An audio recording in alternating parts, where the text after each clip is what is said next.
Number 10. A show that its own creator tried to erase. Gene Roddenberry created Star Trek. He also spent years telling the world his own animated sequel didn't exist. Not that it underperformed. Not that it was a disappointment. He formally declared it non-canonical, instructed reference book writers, tie-in novelists, and fans to discard its events entirely when building out the official Star Trek universe. For a full decade, the show existed in a strange in-between space, beloved by the audience that watched it, officially invisible to the franchise that made it. No one ever got a satisfying explanation for why. What we know is this: the show had his original cast, his original writing staff, and some of the most creatively ambitious storytelling in Trek history, and its own father trying to pretend it never happened. If hidden TV history, the kind that gets quietly erased, is your thing, subscribing means you get the next deep dive the day it drops, not 6 months later when the algorithm decides you're ready. Live long and prosper, Sarek of Vulcan. Number 9. The Holodeck. Existed in 1973. Nobody was supposed to know that. Most fans will tell you the Holodeck arrived with the Next Generation in 1987. Most fans are off by 14 years. In the TASS episode, The Practical Joker, the Enterprise already had a recreation room, a fully immersive holographic environment capable of generating complete simulated realities for the crew. An AI with a glitch starts using it for pranks, and suddenly, the crew is trapped inside a rogue virtual reality system. The technology, the philosophical weirdness, the existential threat of a simulated space turning against you, it's all there. In 1973, on a Saturday morning cartoon, Gene Roddenberry's team was quietly laying the conceptual groundwork for one of Trek's most beloved and most philosophically complicated inventions. While the rest of television was running Scooby-Doo in the adjacent time slot, Picard eventually got the holodeck. Kirk's crew had the prototype, and they used it to get pranked by a sentient computer, which, if we're honest, is a more accurate simulation of what AI actually does. Vulcan offers much. Number 8. The one episode even Roddenberry couldn't bring himself to erase. Remember what we said about Roddenberry declaring this entire show non-canonical? He made one exception. Exactly one. And the episode he couldn't bring himself to erase tells you everything about what this show was actually capable of. Yesteryear is the episode where Spock uses the Guardian of Forever to travel back to his own Vulcan childhood and discovers that a temporal accident has erased him from history entirely. To restore the timeline, he must go back, protect his younger self through a coming-of-age crisis, and stand helplessly by as his beloved childhood pet, a large, loyal space bear called a Celot, named Ichaya, sacrifices his life to save young Spock. The choice young Spock has to make, to let Ichaya die quickly and mercifully rather than suffer, is handled with the quiet, devastating emotional maturity of the best live-action drama. Written by Dorothy Fontana, directed with genuine care, anchored by Leonard Nimoy's voice work at its absolute finest. The creator, who was trying to pretend the show didn't exist, couldn't erase this one, because it was simply too good. That's the show's argument, stated as a single episode. Not what the animated format could get away with, what it could actually achieve. You seem to understand him better than my husband. Number 7. The Space Cats who were not Starfleet's Space Cats. Lieutenant Maress gets her own fact shortly, but first, the other feline species in this show, the ones who absolutely did not come in peace. The Kzinti were a warlike, predatory alien race, lifted directly from science fiction author Larry Niven's Known Space novel series. Their appearance in The Slaver Weapon, written by Niven himself, marked the first time they'd ever been visually depicted anywhere. They showed up fully formed, fierce, conquest-driven, genuinely threatening in a way that felt different from the usual Trek antagonists. No misunderstanding to be solved. No cultural exchange to be attempted. These were hunters. Their inclusion was a crossover moment unlike anything live-action television could have managed in 1973. No studio executive was greenlit a deep-cut Larry Niven adaptation for a primetime show, but animation gave the writers the room to take that swing. Decades later, the Kzinti resurfaced in Star Trek Lower Decks, which means a Saturday morning 1973 episode quietly shaped Trek lore for over 50 years. Not bad for a cartoon that its creator had officially erased. I regret you are witness to that unfortunate display of emotion on the part of my son. Number 6. Dorothy Fontana, the woman who kept the show honest. There is a name that does not appear often enough in conversations about Star Trek, and it is Dorothy Fontana. Fontana had been a writer and story editor on the original series. She carried both roles directly into the animated series, serving as story editor, quality gatekeeper, and creative conscience for the entire production. She wrote Yesteryear, the episode Roddenberry himself singled out for canonical preservation. She kept the stories grounded in the ethical and emotional questions that made Star Trek feel like something worth 45 minutes of your Saturday morning, not just something to watch while the cereal got cold. In a writer's room that was not exactly a level playing field, Fontana was doing the essential, unglamorous work of making sure an animated sequel to one of TV's most beloved franchises didn't embarrass itself. She wasn't holding the line, she was advancing it. If the animated series punches above its weight in Trek history, a significant portion of that credit belongs to her. And for the record, it punches well above its weight.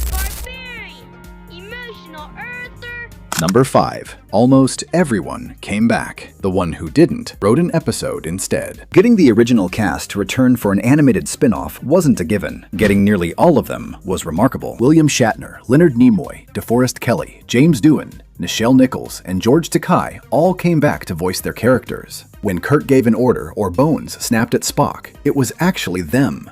And that made every episode feel like a genuine continuation rather than a licensed imitation. The show had the voices before it had anything else, and the voices made everything else credible. The one holdout was Walter Koenig, whose Chekhov was cut from the roster due to budget constraints. Koenig didn't sulk. He wrote an episode instead, The Infinite Vulcan, earning a writer's credit on a show he couldn't appear in as an actor. That's a very specific kind of professional grace. And the navigation console? It went to Lieutenant Arex, a three-armed, three-legged Edosian who filled the gap with an alien dignity that a 1960s rubber forehead costume would never have managed. Sometimes budget constraints accidentally produce the better solution. That is not true.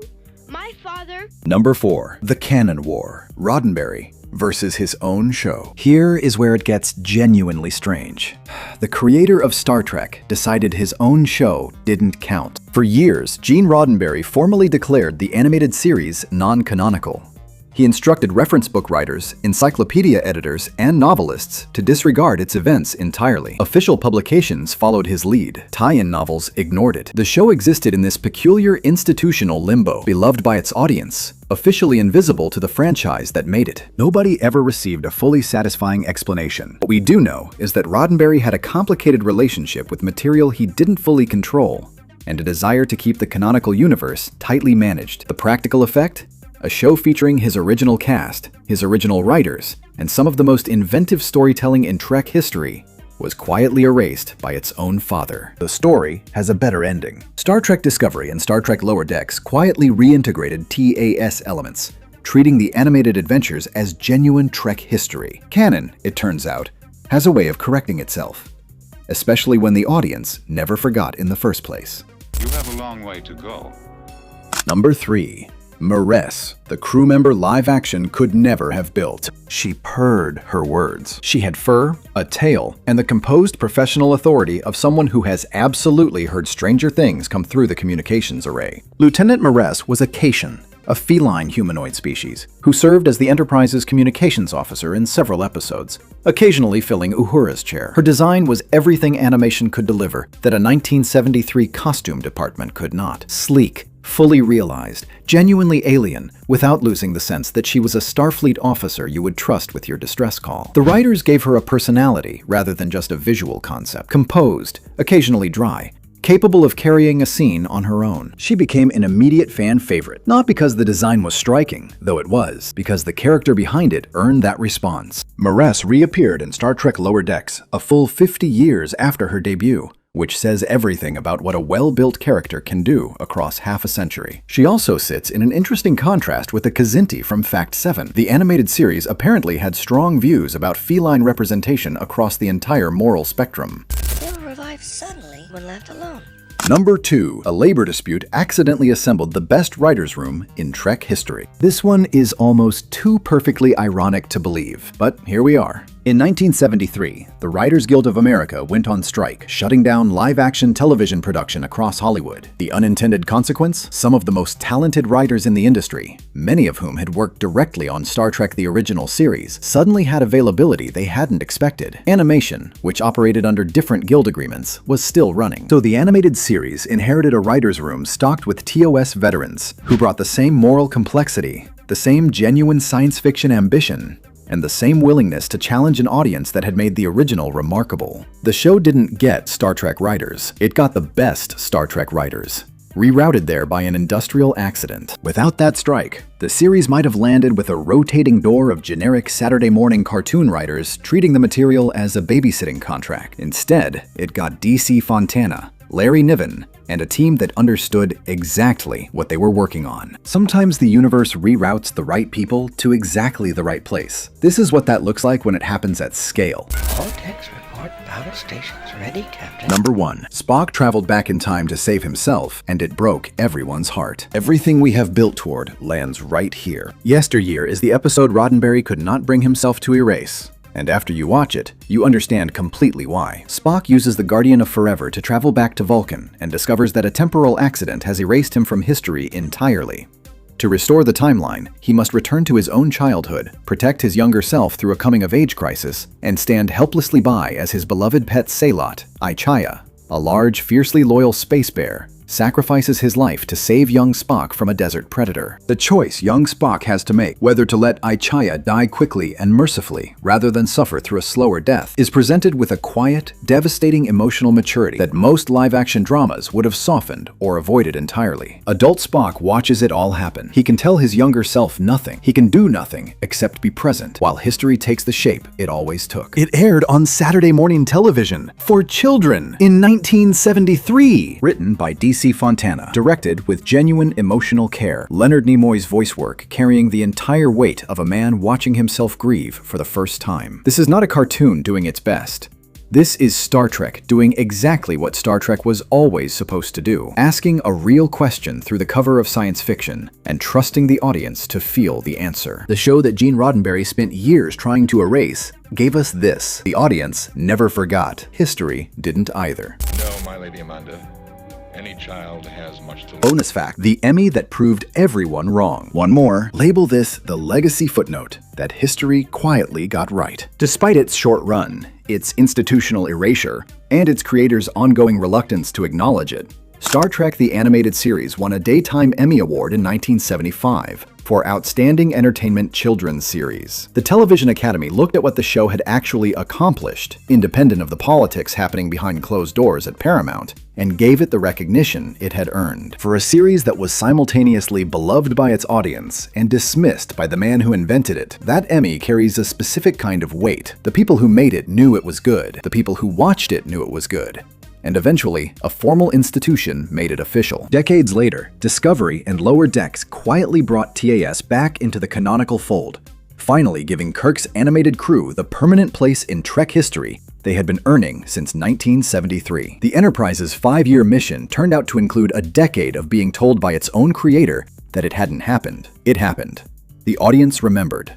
The record caught up. 10 wild facts from one of the most creative, most stubbornly underestimated chapters in the entire Star Trek universe. A holodeck prototype sitting in 1973, waiting 14 years for anyone to notice. A labor strike that accidentally assembled a dream team. A writer's room full of people who treated Saturday morning animation as a legitimate art form rather than a licensing exercise. And one episode about a boy, a space bear, and a choice so emotionally honest that even the man who spent years trying to pretend the show didn't exist couldn't bring himself to erase it. The animated series didn't just keep the lights on between the original series and the motion picture. It pushed the franchise forward in ways the official record was slow to acknowledge. The audience was ahead of the history the whole time. Drop it in the comments. Which one actually landed for you? The holodeck cameo? The writer's strike twist?